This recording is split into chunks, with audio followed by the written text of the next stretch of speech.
শুভ সকাল বন্ধুরা, তোমরা সবাই কেমন আছো? আশা করছি সবাই খুব ভালো আছো আর আমরাও সবাই ভালো আছি। আজ হচ্ছে বুধবার আর এখন বাজে হচ্ছে সকাল 9:30। আর তোমাদের সবাইকে সাথে নিয়ে আজকে আরেকটি নতুন ব্লগ স্টার্ট করছি। আজ হচ্ছে সকালে তো উঠে পড়েছি, মানে অনেক সকালে উঠেছি। এখন তো রোজই অনলাইন ক্লাস হবে। তা তোমার আজকে কালকে তো করাতে পারিনি, তোমাদের জানিয়েছিলাম শরীর খারাপ ছিল। তা আজকে আবার উঠিয়ে দিয়েছি, সকালে উঠে আগে ক্লাস করেছে। এখন তোমার 3টে পিরিয়ড মোটামুটি হয়ে গেছে, এখন আর একটা বাকি রয়েছে। আর একটা না, এখন আর 2টো হবে। তো এখন ব্রেক টাইম দিয়েছে, তাই তোমাদের সঙ্গে আবার একটু কথা বলে নিলাম। এখনও চা খাইনি, চা করব। ছেলেকে একটু করে দিয়েছিলাম, সকালবেলা উঠছে তো বলছে মা আমাকে একটু চা করে দাও। চাটা একটু ওকে একটু হালকা করে লিকার দিয়ে ওকে একটু চা করে দিচ্ছি। ও খেয়ে নিয়েছে আর ওরা সবাই ঘুমাচ্ছিল, এখন মোটামুটি সবাই উঠে গেছে। আর আমি এখন চা খাবো, চাটা খেয়ে আবার একটু ছেলের পাশে বসবো, অনলাইন ক্লাস হবে। আর এখনও ঘরের কাজ টাজ তো সবই পড়ে আছে। তাহলে চলো তোমরা দেখতে থাকো আর আমার পাশে থেকো। চলো চাটা খেয়ে একটু বসেছিলাম, তারপরে ঘরটরগুলি পরিষ্কার করে নিচ্ছি। আর ছেলের এতক্ষণ ধরে অনলাইন ক্লাস হচ্ছিল, তা দুই ছেলে ওই ঘরে শাশুড়ি ঘরে বসে রয়েছে। আর আমি এদিকে আমার ঘরটা ভালো করে ক্লিন করে নেব, তারপরে ওদের দেব খেতে। শাশুড়ি তোমার করেছিল ওদের জন্য একটু সকালের দিকটা পাতলা করে একটু ডাল করেছিল, পেঁয়াজের ডাল, আর একটু করেছিল আলু ভাতে দিয়েছিল, আর একটু তোমার ডিমের অমলেট করে দিয়েছে। তা সেটা দিয়ে ওদের খেতে দিয়ে দেবো। আমি অনলাইন ক্লাস করছিলাম বলেই শাশুড়ি দেখলো যে ও ছেলের পাশে বসে রয়েছে, তাই শাশুড়ি একটু করে নিয়েছে। আর শাশুড়িও করে মাঝে সাঝে, শাশুড়িও সকালের খাবারটা ওদের করে দেয়। আর এদিকে তোমার আমি সব বেড টেডগুলি ভালো করে ক্লিন করে নিচ্ছি, করে ঠুরে তারপর ওদের খেতে দেব। আর তোমাদের দাদা ভাই বাজার থেকে একটু নিয়ে এসছে আজকে চিংড়ি বলছে, গলদা চিংড়ি, বেশ বড় বড়ই মাছগুলি পেয়েছে। গলদা চিংড়ির থেকে একটু সামান্য ছোট, কিন্তু ওগুলিকেও গলদা চিংড়ি বলে, শাশুড়ি বললো। তা বললো আজকে গলদা চিংড়ির আলু দিয়ে কালিয়া করো। তা গলদা চিংড়ির কালিয়া তোমার এমনি প্লেনই ভালো, আলু ছাড়াই ভালো লাগে, কিন্তু শাশুড়ি বললো একটু আলু দাও, আলু দিলে ভাল লাগবে। তাই শাশুড়ি সব কেটে কুটে রেডি করছে। এদিকে আমি ঘর ঠর দেখো পরিষ্কার করে চলে এলাম। মাছগুলি দেখো লাল করে ভাজছি, দেখো মাছগুলি কত বড় বড়। আর এই গলদা চিংড়ি তোমার রসা ঘরে সবাই ভালো খাবে, বিশেষ করে আমার বড় ছেলে চিংড়ি ভীষণ প্রিয়, ও চিংড়ি খুব ভালোবাসে। আর এদিকে দেখো নিয়ে এসেছিলো মোরলা মাছটা, এই মাছটা একটু কড়া করে ভাজছি। এটা অল্প করে আমার জন্য সরিয়ে রাখবো, কারণ আমি তোমার আলু দিয়ে পেঁয়াজ দিয়ে তরকারি করব, ওটা খাবো না। শাশুড়ি বললো একটুখানি তাহলে আমার জন্য আলু পেঁয়াজ দিয়ে তরকারি করো।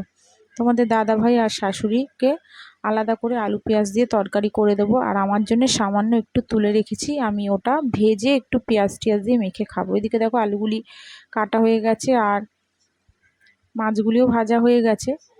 কুমড়োটা ভালো করে একটু শাশুড়ি ধুয়ে ধায়ে একটু পাতলা করে কেটেছিল, কুমড়োগুলি দেখতে সুন্দর ছিল খুব, তাই শাশুড়িকে বললাম একটু কাটো, ভাজা করব। আর এদিকে একটু জিরে ফোড়ন দিয়ে আলুটা আগেই ভেজে রেখেছিলাম, তা আলুটা দিয়ে দেখো একটু পেঁয়াজ আদা রসুন দিইনি, দিয়ে ভালো করে একটু কষিয়ে নিয়ে তারপরে এর মধ্যে দিয়ে দেবো মশলা, হলুদ আর একটু শুকনো লঙ্কা, জিরের গুঁড়ো, নুন আর একটু মিষ্টি দিয়ে কষাবো। তার আগে চিংড়ি মাছগুলি দিয়ে দেবো, দিয়ে চিংড়ি মাছটা দিয়ে ওটা আগে কষিয়ে নিয়ে তারপরে মশলাটা দেব। আর আরেকটা দিয়েছিলাম যেটা বলিনি, আরেকটা বলতে টমেটোমের পেস্টও দিয়েছিলাম। টমেটোমটা যখন তোমার আদা রসুন পেস্ট করেছিলাম, তখন তোমার ওর মধ্যে দিয়ে দিয়েছিলাম টমেটো। দেখো এবার দিয়ে দিচ্ছি, দিয়ে ভালো করে একটু নাড়িয়ে চাড়িয়ে তারপরে মশলাটা দিয়ে দেবো। একদম গাঢ় গাঢ় করবো, বেশি ঝোল রাখবো না, কালিয়া তো তোমার জানোই গাঢ় গাঢ়ই হয়, তাই সেরকমই করব, খুব একটা ঝোল ঠোল হবে না, একদম রসা যাকে বলে, শাশুড়ি বলে রসা, মানে চিংড়ি মাছের কালিয়া না বলে বলছে রসা, তাই সেরকমভাবেই করছি। দেখো খেতেও হয়েছে দারুণ।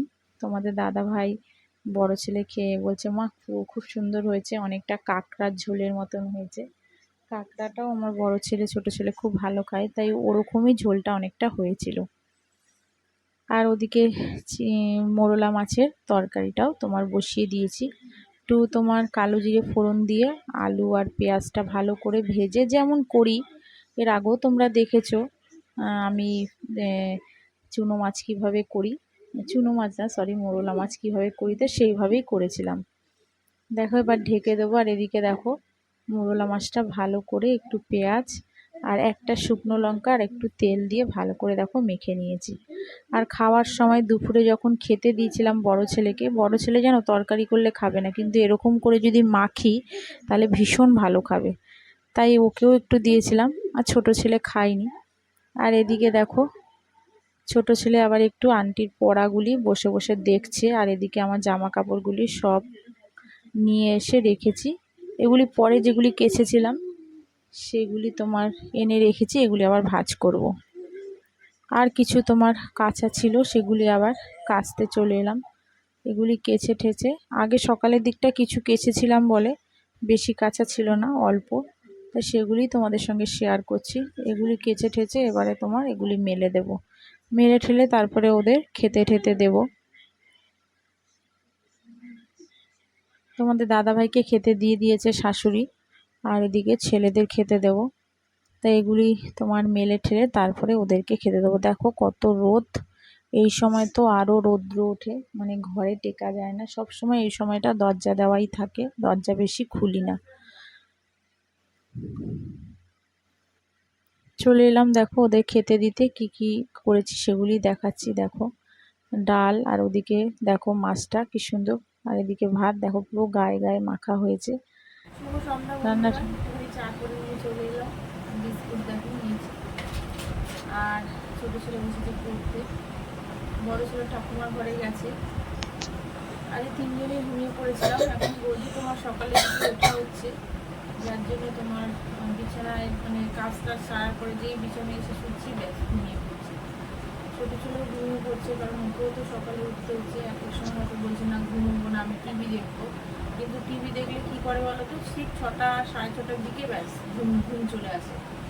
বলি যে ঘুমিয়ে পড়, দুপুরবেলার দিকে একটু ঘুমিয়ে পড়, তাহলে কি তোমার সন্ধ্যাবেলা উঠে একটু ঘুরতে ঘুরতে বসতে পারে, কিন্তু বলে আমি টিভি দেখবো। তারপরে টিভি দেখতে তো আজকে দিইনি, আজকে বলছি না ঘুমিয়ে পড়ো। আর ঘুমিয়েও পড়েছি জানো তো, আমি যে একটুখানি চোখটা লেগেছে দেখে ঘুমোচ্ছে। টিভি টিভি সব বন্ধ করে দিয়েছিলাম। আর বড় ছিল তোমার ঘরে এসে ঠাকুমার ঘরে বসে টিভি দেখছিল, যে দেখেছে মার মানে ভাই ঘুমাচ্ছে আমার পাশে, আমাদের পাশে এসে এইমাত্র উঠে ও ঠাকুমার ঘরে গেল। আর ছোট ছিল বসে পড়তো, এখন টিফিন কিছুই করিনি, ভাবছি কী করে দেবো। এই সন্ধ্যাবেলা টাইমটা না এই হয় জানো তো, কী করে দেবো এই ভাবতে থাকে। টিফিন নিয়ে এক ঝামেলা হয়, হয়তো রুটি তরকারি একটু বলি করে দেবো। বড়ো ছেলে তো সহজে রুটি তরকারি খেতে চাইবে না, ছোটো ছেলে যাও একটু খাবে, বড়ো ছেলে শুধু তোমার বাইরের খাওয়া, শুধু খালি পয়সা দাও মা, টাকা দাও, বাইরে থেকে কিছু কিনে আনবো। যা গরম পড়েছে বাইরের জিনিস খাওয়াটা একদমই নিষেধ, যতটা পারি টিফিন একটু তোমার ঘরেই করে দিই। এবার এখন তো তোমার বড় হচ্ছে, এখন তোমার বাইরের খাওয়ার জিনিস শিখে গেছে, যার জন্য ঘরের জিনিস এখন আর ভালো লাগে। এখন দেখি কি করে দিই। ওই ঘরে গেছে, ঠাকুমার ঘরে বসে রয়েছে, টিভি দেখছে, আর আমি চাটা খেয়ে নিই, তারপর দেখি ওরা কি খায় না খায়। তাহলে চলো তোমরা। আর এদিকে দেখো কি দেবো টিফিনে খেতে, এটাই ভাবতে ভাবতে শাশুড়ি গেছিলো একটু বাইরের দিকে, শাশুড়ি ওদের জন্য নিয়ে চলে এসছে একটু চাউমিন, ওদের দুই ভাইকে দিয়ে দিচ্ছি। আর বড় ছেলে তো দেখেই কি আনন্দ, চাউমিন ওরা দুই ভাই ভালোবাসে, তাই ওদের দুজনকে একটু দিয়ে দিচ্ছি। দেখো ছোট ছেলে বসে খাচ্ছে, আর বড় ছেলে ওর শাশুড়ি ঘরে বসে খাচ্ছিল। আর এদিকে আমি একটু করে নেব হচ্ছে গোলা রুটি, রোজ রোজ রুটি ভালো লাগে না, তাই ভাবলাম আজকে একটু গোলা রুটি করি। একটু মৌরি আর একটু মিষ্টি দিয়ে দিয়েছিলাম, নুন দিয়ে ভালো করে মেখে, বেশি করিনি, অল্প 3-4টের মতন রুটি হয়েছিল। তার মধ্যে ছোট ছেলেকে আবার একটুখানি দিয়েছি, কারণ ও আবার ভালোবাসে, তাই বেশি দিইনি, আর্ধেকের মতন দিয়েছি। ও তোমার চাউমিন খাচ্ছিল তাই আর দিইনি। এটাই রাত্রির একটু খেয়ে নেব, আর শাশুড়ি খেলে খাবে একটা, আর যদি থাকে তাহলে কালকে আমার সকালে টিফিন হয়ে যাবে। আর তোমার এগুলি করে ঠোরে তারপরে তোমার ছেলেকে একটু পড়তে বসাবো, কারণ অনলাইনে অনেক তোমার কাজ দিচ্ছে, ওরা শুধু তোমার একটু পড়িয়েই মানে আন্টিরা একটু পড়াচ্ছে, পড়িয়ে ঠড়িয়ে অনেক রকম কাজ দিচ্ছে, তা সেগুলি এখনও খাতায় তোলা হয়নি, সেগুলি আবার ছেলেকে নিয়ে বসাতে হবে, ওগুলি করে নেবে। আর এদিকে দেখো গোলা রুটিটাও করে নিচ্ছি। দেখো বেশি তেলে করিনি, সামান্য অল্প তেল দিয়েছি। আর একটু ওদের জন্য রাত্রে ভেজাবো একটু মৌরি মিষ্টি নিয়ে এসেছি, অনেক দিন ধরেই ভাবছি ভেজাবো করে, কারণ যা গরম পড়েছে এই গরমে ওদের একটু পেটটাও ঠান্ডা করতে তো হবে বলো, কারণ যা তোমার গরম যে এত পড়েছে, এবার তোমার বাইরের জিনিস তো সমানে উল্টোপাল্টা খেয়ে যাচ্ছে। এবার যদি তোমার পেটটাই যদি ঠিক না থাকে, তাহলে তো আবার শরীর খারাপ হলে তখন আবার আর এক চিন্তা। তাই ওদের জন্য একটু মৌরি মিষ্টি নিয়ে এসেছি, সেটাই তোমার ভালো করে ধুয়ে ধায়ে একটু ভিজিয়ে রাখবো, ওটাই তোমার সারা রাত ভেজানো থাকবে, তারপরে সকালবেলা উঠে ওদেরকে দিয়ে দেব।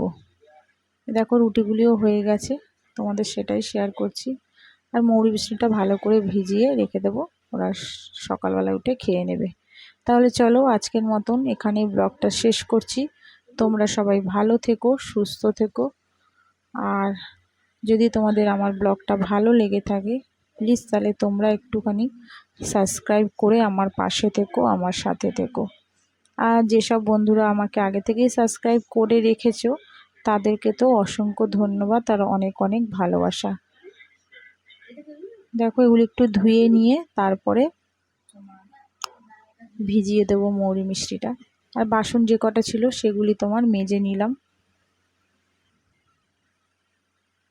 মৌরি মিষ্টিটা তোমার আগে আমিও খেতাম, এখন আমি সেরকম মিষ্টি খেতে পারি না, তাই এখন আর আমি খাই না। ওদের তিনজনের জন্যই ভিজিয়ে দিলাম, তোমাদের দাদা ভাই আর দুই ছেলে সকালবেলা উঠে ওদের দিয়ে দেবো, ওরা খেয়ে নেবে।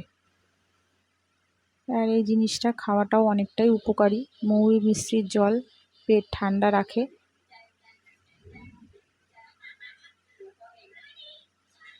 গরমে মাঝে মাঝে ওদের এগুলি ভিজিয়ে দিই রাত্রের দিকে, সারা রাত ভেজে আর সকালবেলা উঠে ওদের দিয়ে দিই। তাহলে চলো আজকের মতন ব্লগটা এখানেই শেষ করছি। তোমরা সবাই ভালো থেকো, সুস্থ থেকো, সাবধানে থেকো, যা গরম পড়েছে। তাহলে আজকের মতন টাটা, আবার দেখা হচ্ছে তোমাদের সাথে আগামীকাল।